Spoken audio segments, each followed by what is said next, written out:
Senator Kaine, please. Thank you, Mr. Chair, and to the witnesses, thank you for your service. I want to ask Director Gertin a question. You and I talked about this a bit already. Last year we had in the committee a lot of backing and forthing over amphibs.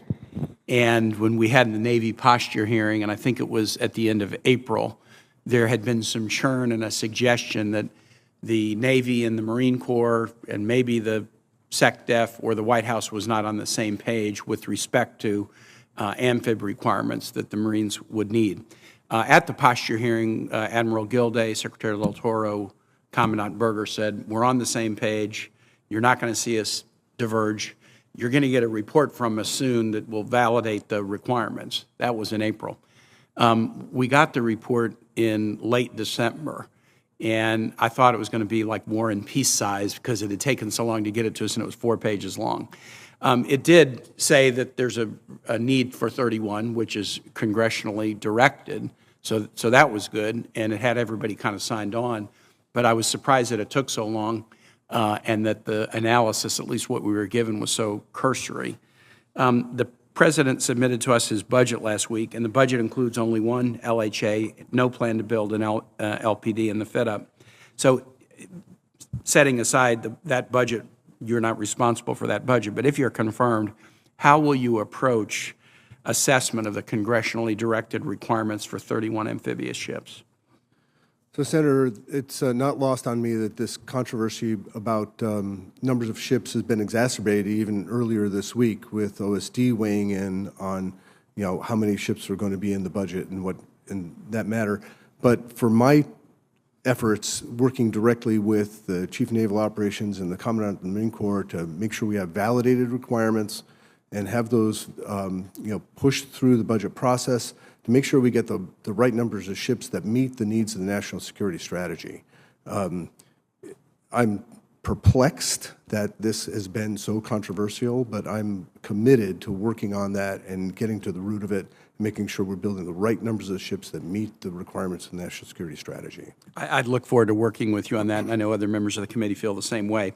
Mr. Kaine, I appreciated our visit yesterday, and one of the things we talked about was mental health care, suicide prevention. We've had a string of really challenging instances in Hampton Roads, sailors connected to the George Washington, which has been under a very long refurb, multiple suicides in that portion of the fleet, and then a number of sailors who had been assigned limited duty status at the Mid-Atlantic Regional Maintenance Center on the Norfolk Naval Base also died by suicide, 4 within about a 45-day period.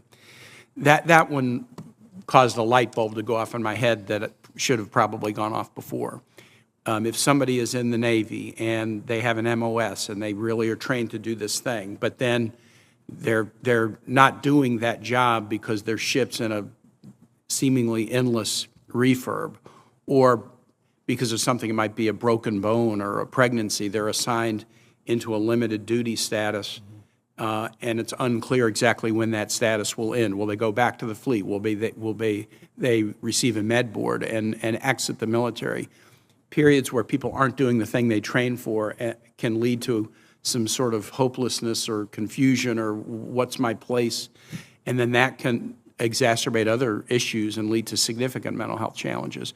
Should you be confirmed, talk to me a little bit about what you want to do to have appropriate mental health services available for all of our military members and their families, but particularly maybe some of those who are in a limited duty status or in another status where they're not necessarily doing what they thought they were going to be doing.